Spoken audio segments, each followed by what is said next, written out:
Capítulo 10, verso 32 do Evangelho de Marcos diz assim: Estavam de caminho, subindo para Jerusalém, e Jesus ia adiante de seus discípulos.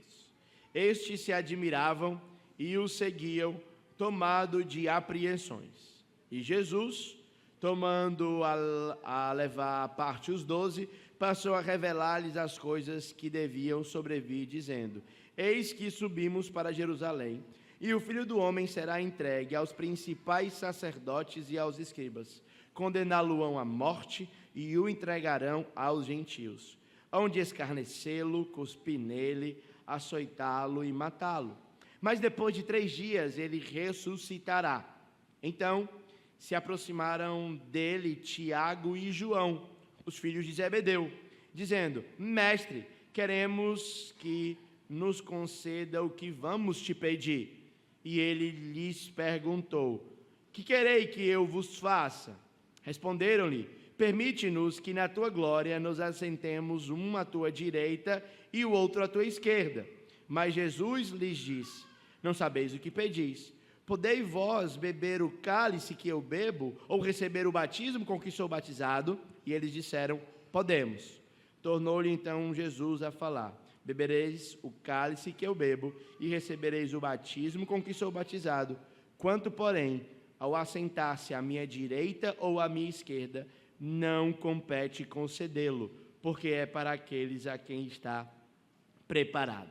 Ouvindo isso, indignaram-se os 10 contra Tiago e João. Mas Jesus, chamando-os para junto de si, disse-lhes: Sabei que os que são considerados governadores dos povos têm-nos sob o seu domínio, e sobre eles os seus maiorais exercem autoridade.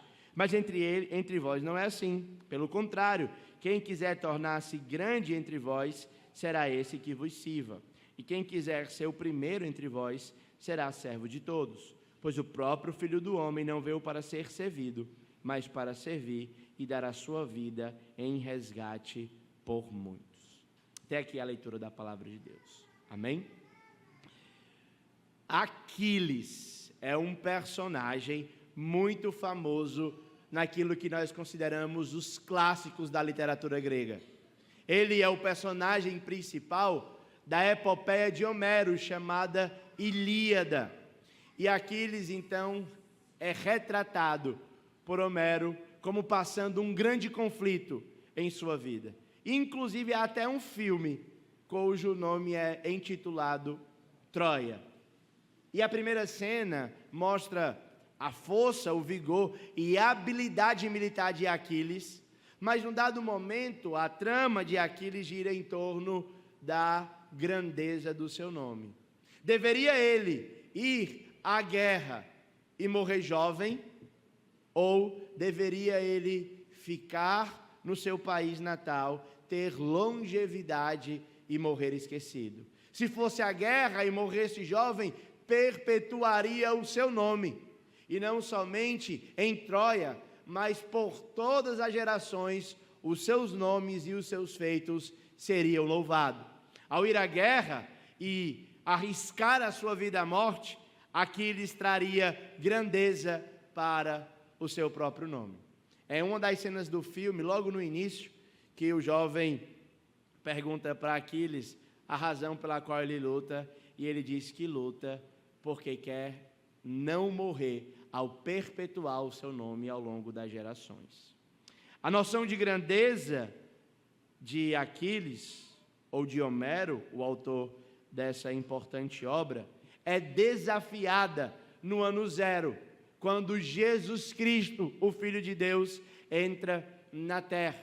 E o que nós vamos ver então nessa noite é que essa grandeza que nós vemos em Aquiles, que eu acho que é um reflexo não somente de como pensavam os gregos há 3.000 anos atrás, mas como ainda muitos dos nossos povos pensam, e eu quero mostrar para vocês que o espírito de Homero e de Aquiles ainda está presente, e como Jesus, ele vira de cabeça para baixo o que é, de fato, ser grande da perspectiva do reino de Deus. Para fazer isso, e como faz um tempo que eu não olho Marcos com vocês, eu quero lembrar o que é que está acontecendo aqui nesse evangelho. Marcos escreve esse texto para apresentar Jesus aos romanos. E ele apresenta Jesus com duas características principais. Na primeira parte do seu livro, Marcos apresenta Jesus como servo de Deus poderoso, que opera milagres, que controla a tempestade, que cura enfermo e principalmente aquele que ressuscita os mortos. E é interessante que mesmo Jesus tendo controle sobre as leis da natureza, mesmo Jesus tendo controle sobre doenças e enfermidades, mesmo Jesus tendo controle sobre demônios e sobre a morte, ainda existe uma total ignorância dos seus discípulos a respeito de quem ele era. Vez após vez, os discípulos fazem essa pergunta: quem é este que até o vento e o mar lhe obedece? Quem é este? Quem é este? Quem é este? Até que Marcos nos leva ao capítulo 8, o verso 27. E agora a pergunta não parte dos discípulos entre eles ou para Jesus, mas é o próprio Jesus quem os questiona a respeito da sua identidade. Ele diz: quem diz o povo ser o filho do homem? Ao que os discípulos respondem, uns dizem que tu és Elias, João Batista ou alguns dos profetas, mas ele pergunta: e vós, quem dizeis que eu sou? E pela primeira vez, a apatia e a ignorância dos discípulos é dissipada. Eles respondem acertadamente: tu és o Cristo, o Filho do Deus vivo. Mas o que dá a entender é que após a resposta correta dos discípulos, eles vão entender quem Jesus é e o que se espera corretamente. Mas Jesus disse: muito bem, agora vocês estão preparados para saber que eu vou subir a Jerusalém e chegando lá eu vou morrer. Mas a primeira coisa que Pedro faz é demonstrar que não entende o que significa ser Cristo e repreender Jesus por conta da sua morte. Então Jesus diz que Pedro está falando por boca de Satanás. A ideia aqui é que os discípulos, eles refletem a mentalidade judaica tradicional de poder e de status. Eles esperam um Messias que é um líder político, eles esperam um Messias que vai triunfar, eles esperam um Messias que vai matar e não morrer. E quando eles então olham para o que Jesus diz de si mesmo e do seu ministério, eles ficam frustrados. Agora vamos sair um pouquinho lá daquela época e vamos voltar para cá? Vamos voltar para cá para a gente se perguntar quem as pessoas dizem que é Jesus e o que significa segui-lo. Muitas vezes eu vejo que as pessoas acreditam que seguir a Jesus é uma chave que vai desvirar ou vai abrir o sucesso na sua vida. Creia em Jesus e você vai ter um drive instalado na sua vida, na sua mentalidade, que ao mudar o seu mindset, você vai ter uma mentalidade de prosperidade e não de escassez. Creia em Jesus e Ele vai te dar uma promoção no teu emprego, Ele vai prosperar os teus negócios, Ele vai curar a tua enfermidade, Ele vai restaurar o teu casamento. Creia em Jesus e você vai vencer a ansiedade, depressão, tristeza. Você vai ser mais que vencedor, porque você é o ouro de Ofir. Você tem valor, o Espírito Santo se move em você, meu lindo. Mas quando a gente olha para o texto bíblico, esse Jesus que vem a nós, não é nada triunfante, não é nada curandeiro, e muitas vezes, ao invés de trazer prosperidade, ele traz espada e perca.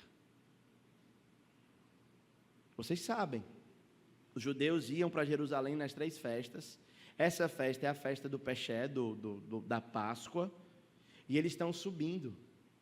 O texto diz no versículo 39, e é que eu estou me segurando para explicar como é a estrada, que sobe, aquela coisa toda e tal. Mas eles estão subindo. Estão em Jericó. Jericó é um pouco mais baixo, 220 metros abaixo do nível do mar, perto do Mar Morto. Nada a ver, isso aqui não tem nada a ver para entender o texto, é só que eu estou dando vazão aqui à minha sede de falar da Terra Santa. E eles estão subindo. E os discípulos estão, olha o verso 32 comigo, eles estão sem entender. Eles estão tomados de apreensão. Por quê? Como é que alguém vai a Jerusalém? Como é que o Messias vai a Jerusalém e ele não tem espada? Ele está falando da sua morte e ele falou que era o Messias. Como é que esse homem vai desbancar Herodes? Como é que esse homem vai lutar contra Pôncio Pilatos? Eles estão apreensivos. Eles estão apreensivos. E aí Jesus, que não é nem um pouco coaching, e nesse sentido nem um pouco terapêutico, ele pega os discípulos, cheio de apreensão, e chama e diz: ei cara, vem cá. E ele podia dizer assim: macho, não fica assim não, vai dar certo. Vai dar certo, né? Hashtag vai dar certo. Mas ele diz assim: ó, nós subimos para Jerusalém. Olha o verso 33, joga aí para mim, por favor. Verso 33. Nós vamos subir para Jerusalém. O Filho do Homem será entregue aos principais sacerdotes e aos escribas, condená-lo à morte, entregarão aos gentios, vão escarnecer dele, vão cuspir nele, vão açoitá-lo e vão matá-lo. Os caras já estão com medo, já estão duvidando. Aí Jesus diz assim: ó, vocês estão com medo porque vocês não sabem o que vai acontecer. Vocês estão esperando o pior, pois é pior do que vocês esperavam. Não é que ele vai ser só entregue, ele vai ser humilhado, vai ser escarnecido, vai ser cuspido, vão matá-lo. Imagine aqui que os discípulos haviam deixado tudo o que eles tinham. Imagine aqui que os discípulos haviam parado toda a sua vida para seguir a esse homem. E esse homem está dizendo que quando ele pisar em Jerusalém, ele vai morrer. A minha pergunta: o que Jesus está fazendo com esses discípulos? Ele está perpetuando um estado de dor, ou ele está dando alívio e consolando eles? Eu aprendo aqui, nesse texto, que quando Jesus, ele vê alguém dos seus discípulos tomado de apreensão e medo, ele não passa a mão na cabeça e consola com mentiras. Mas o consolo de Jesus é sempre a exposição da verdade. Eu estou dizendo isso porque muitas vezes a gente vê alguém numa situação complicada, né? Aí a pessoa vai para o hospital, ela recebe um diagnóstico ruim, e qual é a primeira palavra que vem na nossa boca? A pessoa está tomada de apreensão e medo, e a primeira palavra que a gente vai é: não se preocupe, vai dar certo. Mas a pergunta que eu quero fazer para vocês nessa noite é: que garantia você tem de que vai dar certo? Aí alguém pode me dizer assim: mas Mateus, a linguagem é muito dura. E eu quero dizer para você que assim como Jesus, eu prefiro chorar com a verdade do que ser iludido com a mentira. Jesus disse: vocês estão apreensivos, mas é pior do que vocês estão imaginando. Eu vou ser entregue. Eu não vou só ser entregue, eu vou ser humilhado publicamente. E essa humilhação é uma humilhação de morte. Mas o texto não termina aí. Ele diz no finalzinho do versículo 34, que depois dos 3 dias da humilhação, haverá uma ressurreição. E é exatamente no finalzinho desse versículo que está sustentada a fonte da esperança cristã. A fonte da esperança cristã não é cura, não é libertação, não é a promoção, não são coisas em termos humanos. Porque toda resolução que for dada para você e para a sua vida, dentro do tempo e do espaço, ela é fadada ao fracasso. A resolução que Jesus promove é uma resolução cabal. E é para onde os nossos olhos deveriam se voltar quando os nossos corações ficarem apreensivos. Ei, cristão, você recebeu o diagnóstico de uma doença ruim. Ei, cristão, você recebeu no seu coração uma luta contra a depressão, a ansiedade, qualquer que seja a dificuldade. Não busque esperança em circunstâncias temporais.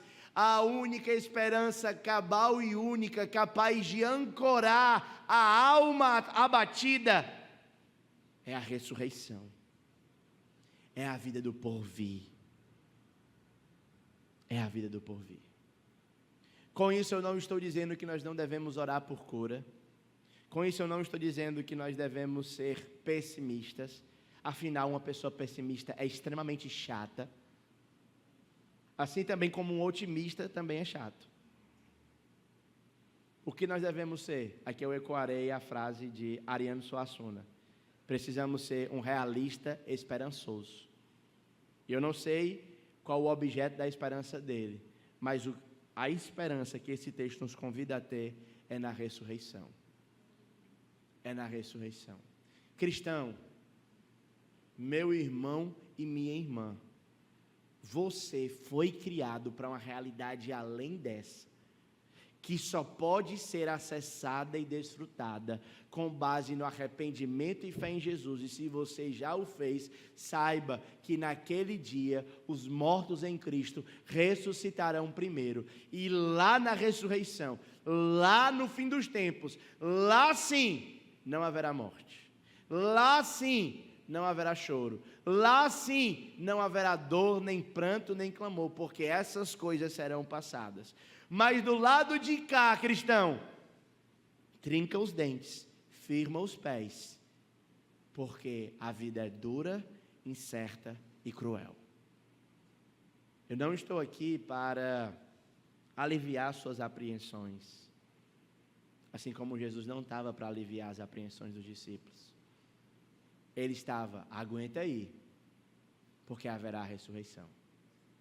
Aguenta aí, que haverá um dia em que o arcanjo vai tocar a trombeta.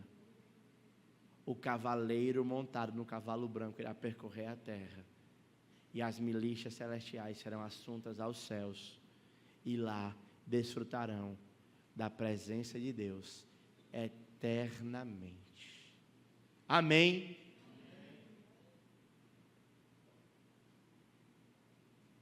A pregação anti-coach essa aqui, né? É o coach do fracasso. Coach invertido. Mas parece que mesmo pessoas que são expostas a esse tipo de ensino, elas não têm facilidade de retê-lo. E aqui agora Marcos apresenta dois homens que ouviram pelo menos 3 vezes, conforme o relato de Marcos, que o seu líder iria morrer e que o seu caminho era um caminho de morte e de cruz. E esses caras estão lá subindo para Jerusalém, e eles encostam lá nos passos de Jesus, mais perto de Jesus, e eles são astutos. Eles têm a chave, eles têm o drive, eles têm um código. Aí eles chegam e dizem assim, mestre, queremos que nos conceda o que vamos te pedir. Eles estão pedindo aqui, Senhor, assina um cheque em branco que o valor eu coloco. Olha a malandragem deles. Alguém já fez isso? Eu, quando era criança, fazia. Mãe, eu queria pedir uma coisa, queria que a senhora deixasse. Ela, o que é, meu filho? Não, primeiro deixe, depois diga o que é. Aos discípulos aqui: mestre, eu quero te pedir uma coisa. E eu quero que o Senhor conceda o que eu vou te pedir. É muito bom isso aqui, né? É muito legal. Às vezes eu tenho assim uma admiração por pessoas que fazem esse tipo que constroem esse tipo de relacionamento com o Senhor, né? Eu já fui num lugar e a pessoa disse assim: Senhor, eu não aceito essa condição na minha vida. Aí eu olhei: rapaz, eu não aceito passar por isso. Eu decreto. Queremos que nos conceda o que vamos te pedir.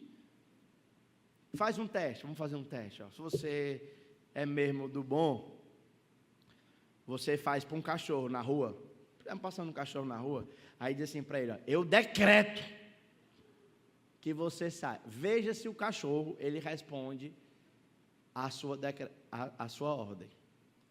Mas se o cachorro não for muito bom, chega em casa, os maridos, para sua mulher, diz assim: eu decreto que bata o pé, você bote a minha comida agora. Vou esperar a sua cabeça rolando ali assim na frente da igreja. Ou para o seu patrão, ou para alguém. Se nós não temos coragem de fazer isso com cachorros e mulheres, porque sabemos que não funciona assim com eles, que dirá com o Criador do universo? Meu irmãos, somos pó, e adoramos a um Deus que não precisa de nada e nem de ninguém a parte de si mesmo. Você e eu não estamos em posição de não aceitar nada. A nossa posição é levantar as mãos para o céu e agradecer porque em Jesus Cristo temos salvação e Ele já é suficiente para a nossa vida. Queremos que nos conceda o que vamos te pedir. Não é corajoso a pessoa? Eu não aceito essa condição. Eu vi um vídeo que o cara disse assim: você não está em condição de escolher. Entenda. E Jesus, ele diz o seguinte, no verso 36. O que querem que eu faça para vocês?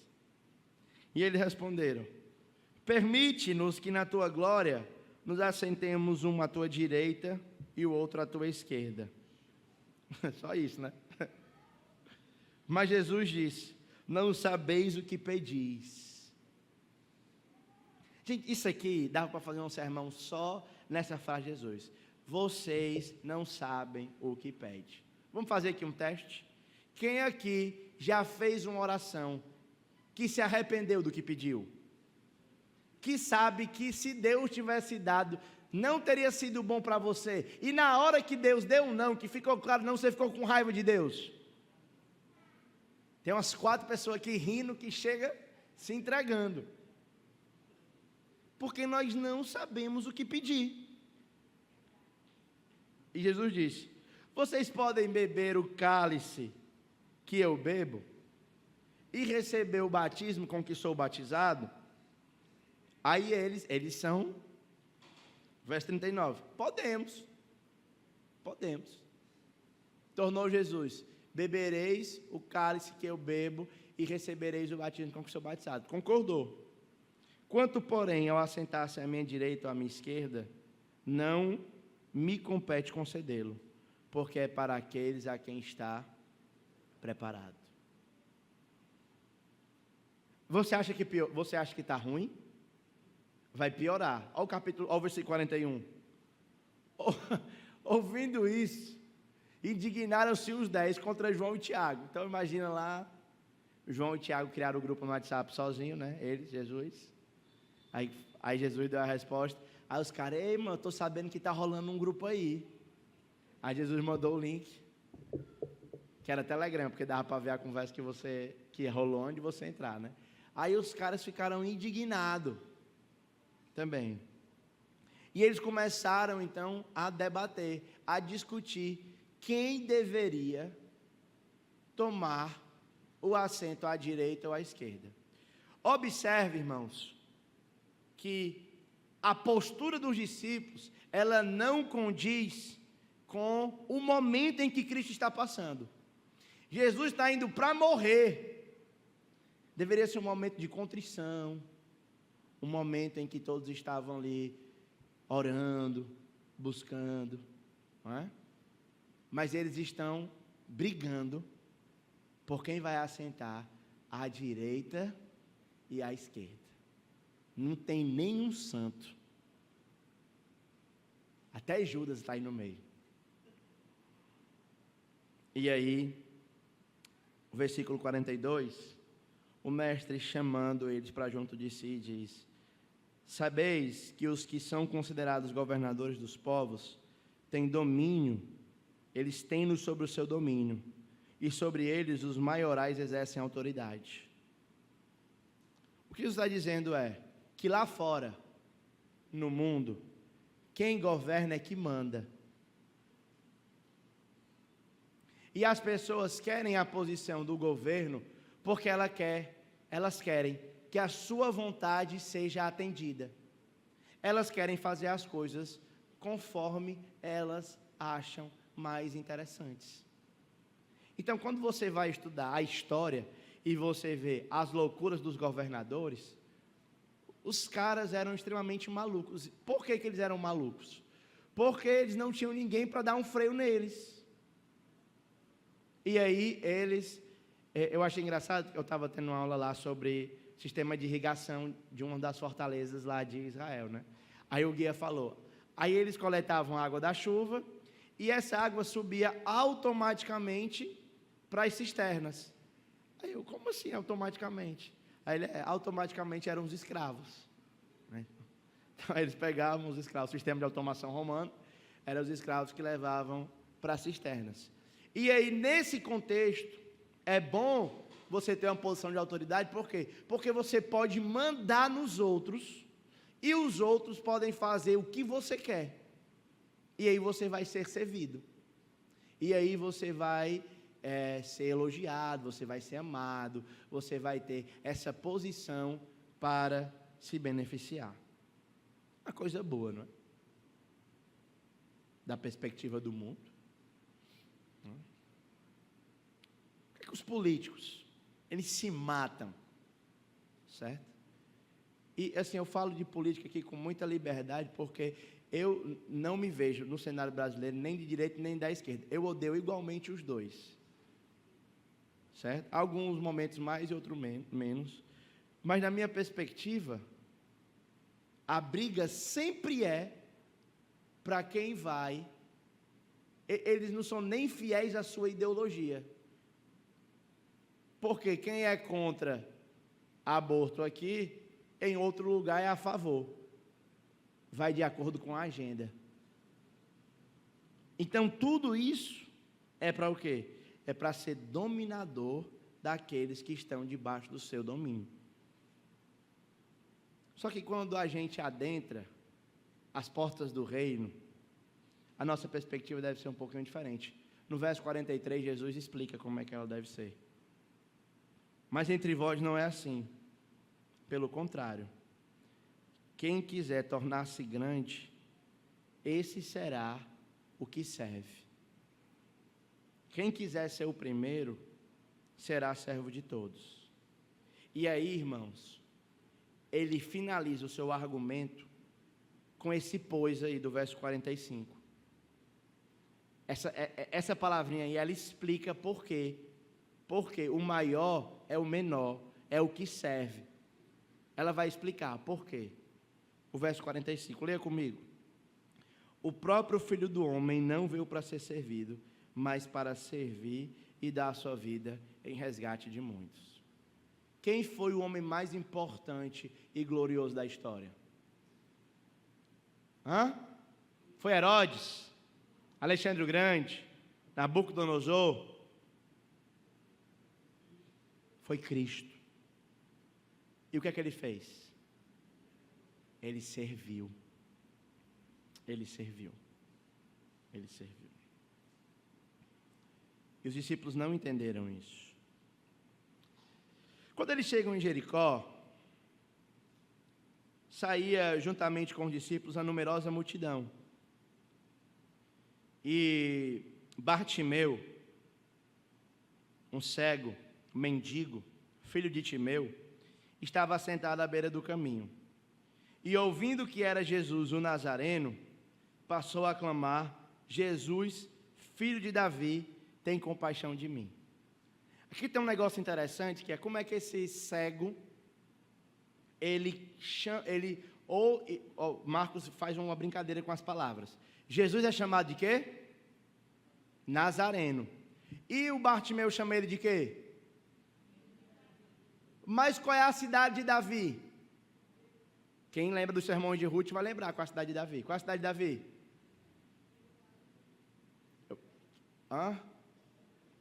A cidade de Davi, é a tribo. Eu vou fazer aqui uma conexão para ver se ajuda. Tem aquela mulher da banda Calypso? Belém. Muito bem, exatamente. Mas não é do Pará não, é Belém lá de Israel. Então, por que é que... Melhor seria assim: Jesus, o belemita, como Mateus capítulo 2 diz que ele nasceu em Belém, a estrela foi em Belém, vocês lembram disso? Ele poderia chamar filho de Davi. Por que que um nazareno é chamado filho de Davi? Essa é uma coisa estranha. Então, a resposta mais provável para isso é de que no período em que o povo babilônio invadiu e destruiu a cidade, se a família de José, que era a família da linhagem real, ela se mudou para as regiões da Galiléia, onde ficava a cidade de Nazaré. E a expressão Nazaré, ela tem um elemento de linguagem real. Inclusive, hoje, os cristãos são chamados, a palavra, ela é parecida, é como se fosse nazarenos, em hebraico, porque eles são conectados com a linhagem de Davi. Então, havia essa expectativa. Agora imagine, ano que a Babilônia entrou em Israel, em Jerusalém. Quem assistiu às pregações de Daniel e Ruth sabe essa. 586. Muito bem, quem falou aqui acertou. 586. 586, até a época do cego Bartimeu, havia a expectativa de que o filho de Davi viria e reverteria essa situação. E agora tem um cego que não tinha muito conhecimento, mas ele ouvira desta promessa de que um dia Deus levantaria da descendência de Davi um homem que viria e faria a mesma coisa que Davi fez e cumpriria a aliança davídica, que ele sentaria no trono e reinaria para sempre. Esse clamor de Bartimeu é um clamor que está entalado na garganta por pelo menos 1000 anos de espera. 1000 anos esperando. 1000 anos esperando. E é por isso, irmãos, que esse clamor não sai da sua boca, mas ele vem da alma. Ao ponto de um único homem conseguir transpor o barulho de uma multidão. Ele gritava cada vez mais alto: Filho de Davi, Lechamim Avakesh, tem misericórdia de nós. Tem misericórdia de nós. Lechamim Avakesh, tem misericórdia de nós. Tem misericórdia de mim. O clamor dele foi tão intenso. E aqui, gente, é um contraste que existe entre Jesus, ou entre os discípulos e o cego. Os cegos, eles com os olhos abertos, vendo o caminho e ouvindo, eles não entenderam. Mas um cego, que só viu Jesus passar, ele compreendeu. Percebe que existem pessoas que podem estar com os olhos abertos, expostas ao ensino do Mestre, e ainda assim manifestarem ignorância sobre quem é Jesus. E existem pessoas que são cegas, que embora os seus olhos físicos sejam repletos de escuridão, os seus olhos espirituais, com os seus olhos espirituais, conseguem ver muito mais. Então Jesus chamou, dizendo: tem bom ânimo, levanta-te, e ele te chama. Na verdade, alguém falou isso para o cego. Lançando de si a capa, levantou-se, deu um salto e foi ter com Jesus. Salto porque ele era cego e não aleijado, né? Ele podia pular. Perguntou-lhe Jesus: o que queres que eu te faça? E respondeu o cego: que eu torne a ver. É que a ironia, ele já via com os olhos espirituais.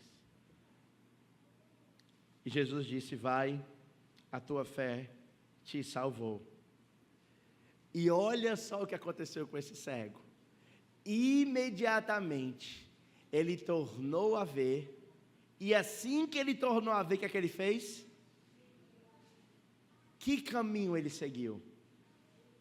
Para onde Jesus estava indo? Para Jerusalém. Que caminho era esse? O caminho da morte. O caminho da morte. Como é que alguém curado, acabou de ser curado da cegueira, vai morrer? Porque o que Jesus está chamando é assim: rapaz, eu vou morrer. Ele vai morrer ali comigo?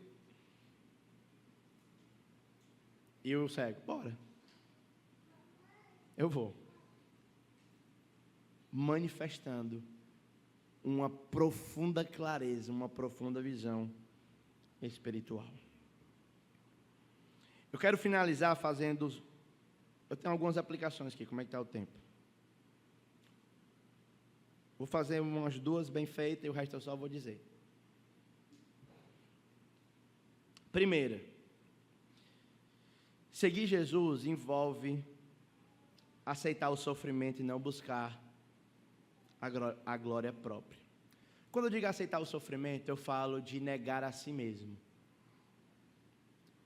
Irmãos, nós estamos vivendo em um completo paraíso.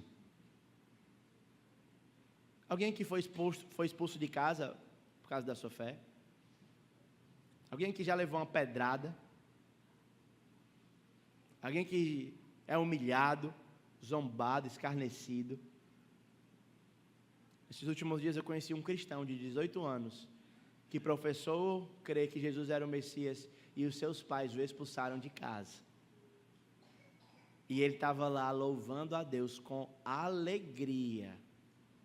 Ele não estava: oh meu Deus, meus pais me expulsaram. Ele estava louvando a Deus porque ele entendeu o que de fato significa seguir a Jesus. Jesus vai à frente e o caminho para Jerusalém é um caminho que inclui participação no sofrimento. Com isso, eu quero que você reflita em áreas da sua vida em que você busca reconhecimento ou status, e não plataforma de serviço. Segunda aplicação: a grandeza no reino é medida pelo serviço e não pelo poder. Jesus é quem define a maneira como a liderança deve funcionar. Quem deseja servir, quem deseja ser grande, deve servir. E aqui tem uma recomendação e uma aplicação especialmente para os líderes da nossa igreja. Todos nós, meus irmãos e irmãs, somos chamados a servir a esse povo. Quando há um pensamento equivocado do que é a função de liderança, vai acontecer o que aconteceu no versículo 41. Ouvindo isso, e dignaram-se os 10 contra João e Tiago. Ou seja, vai haver disputas internas. E eu queria que todos os líderes da nossa igreja tivessem a consciência de que o espaço e a plataforma do serviço não é pela influência, não é pelo poder, não é pela visibilidade, mas é para como isso pode beneficiar uns aos outros. Para nossa membresia, eu quero dizer que, falando como quem participa da liderança, especialmente dentro do conselho pastoral, não existe entre nenhum dos pastores uma busca por poder e influência, senão por serviço. Você não vai ouvir indignação entre esse colégio. Esse colégio está fechado com o benefício e o melhor da igreja.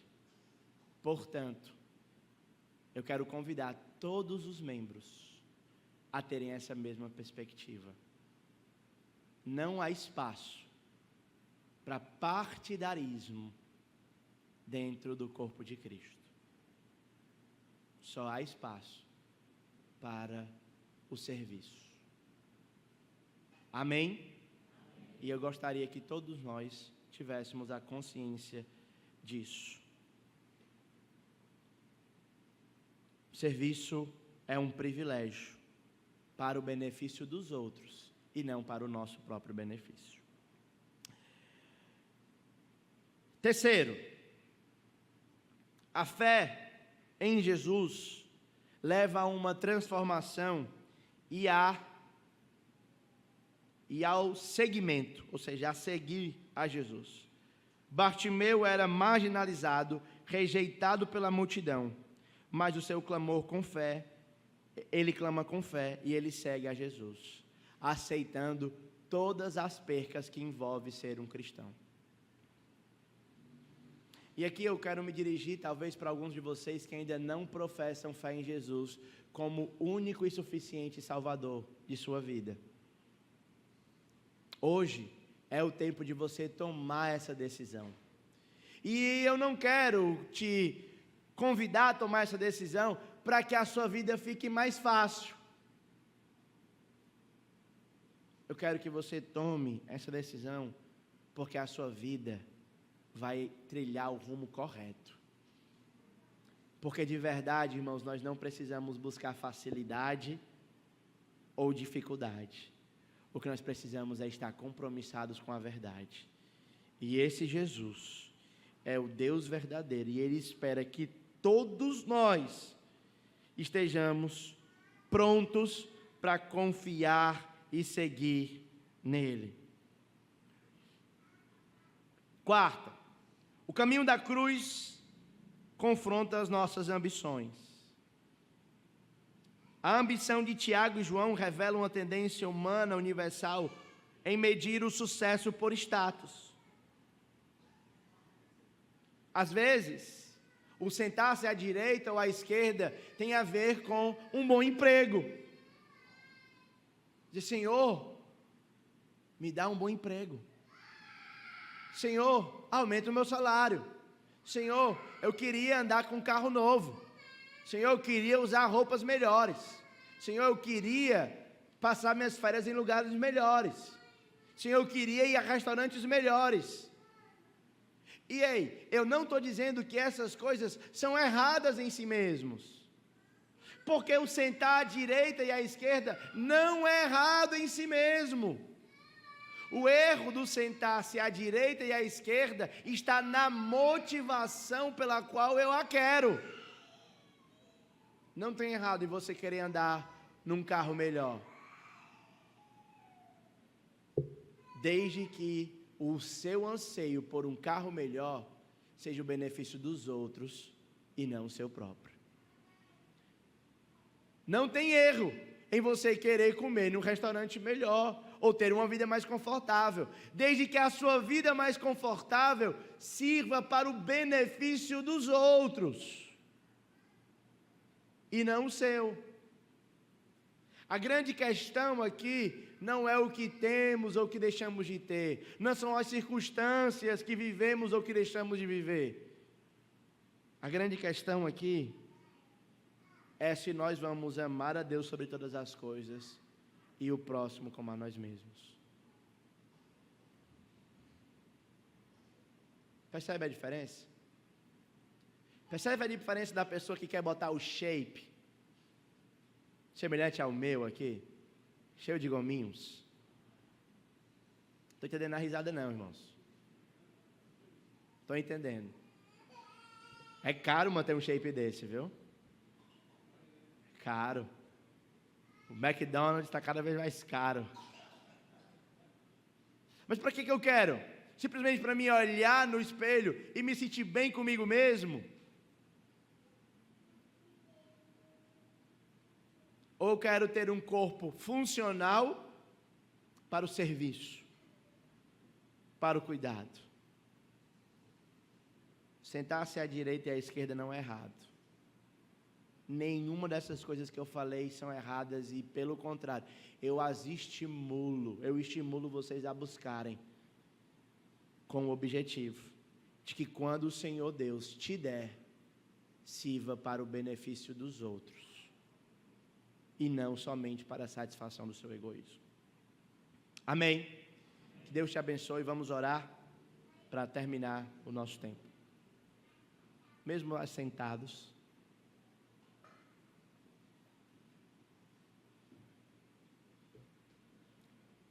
Queria que você refletisse um pouquinho sobre o que Deus falou com você nessa noite, se Deus falou com você nessa noite. E que você saia daqui disposto a organizar aí dentro. Organizar suas emoções, suas expectativas, seus sonhos, seus projetos. Talvez eu não preguei aqui sobre nenhuma mudança de comportamento, mas a maneira como você se relaciona com as coisas. E eu espero muito que você passe todos os seus sonhos e projetos pelo crivo da cruz de Cristo. Diz: Senhor, eu quero o que eu quero, porque se Tu me der, os outros serão abençoados. Se eu aprender isso, vai ser para o benefício dos outros. Se eu tiver mais energia, eu vou poder servir melhor. Senhor, se eu tiver dinheiro, eu vou poder ser mais generoso. Senhor, se eu puder comer num restaurante melhor, eu vou levar pessoas para fazer isso comigo. E sempre colocando as pessoas, lembrando o básico da fé: amar a Deus sobre todas as coisas e o próximo mais do que a si mesmo. Não é Deus, você e o próximo. É Deus, o próximo, e quando tiver tempo, você. Às vezes o você pode vir em segundo lugar se for para o benefício do próximo. É uma linha tênue, fina, mas em Cristo você vai ter sabedoria para buscá-lo. Senhor, nós estamos diante de Ti para Te pedir, Senhor Deus, e para reconhecer que naturalmente o nosso coração está inclinado a fazer os mesmos pedidos que Tiago e João. Quando nós olhamos para a nossa vida e traçamos os nossos planos, não poucas vezes nós estamos vendo: Senhor, dá-nos a cadeira da direita ou da esquerda, porque queremos ser visto, amado, reconhecido, admirado. Nós reconhecemos isso nessa noite. Nós sabemos que isso é um pecado diante do Senhor. E nós queremos, ó Pai, Te pedir perdão pelo egoísmo do nosso coração, pela vida egocêntrica que eventualmente temos levado. Senhor Deus, purifica com hisopo e nós ficaremos limpos, lava-nos e ficaremos mais alvos do que a neve. Põe em nosso coração, Senhor Deus, a santa ambição de Te amar. Põe em nosso coração a santa ambição de negarmos a nós mesmos e tomarmos o caminho para a cruz, ainda que isso implique a morte do eu. E eventualmente, em alguns casos, até a morte física, se o Senhor nos der graça para isso. Senhor, nos ajuda, Pai. Nos dá um coração alegre de servo. Pai, que toda a membresia dessa igreja, Senhor Deus, ao servir, seja varrendo, seja servindo na cantina, nos ministérios, cantando, dançando, pregando, organizando, decorando, Senhor, dirigindo, qualquer que seja o serviço, ó Pai, que cada um seja tomada de santa alegria, porque entende que parte do seu serviço é a dedicar tempo para o benefício do outro, para a glória do Teu nome. Que a nossa vida, Senhor, seja para glorificar a Cristo e edificar a igreja. Que cada expressão, Senhor Deus, que nós manifestarmos, seja aqui, seja em qualquer outro lugar, seja para glorificar o Teu Filho e edificar a igreja. Nos dá um coração de servos, em nome de Jesus. Amém, aleluia, amém. Deus te abençoe, meu irmão. Deus te abençoe.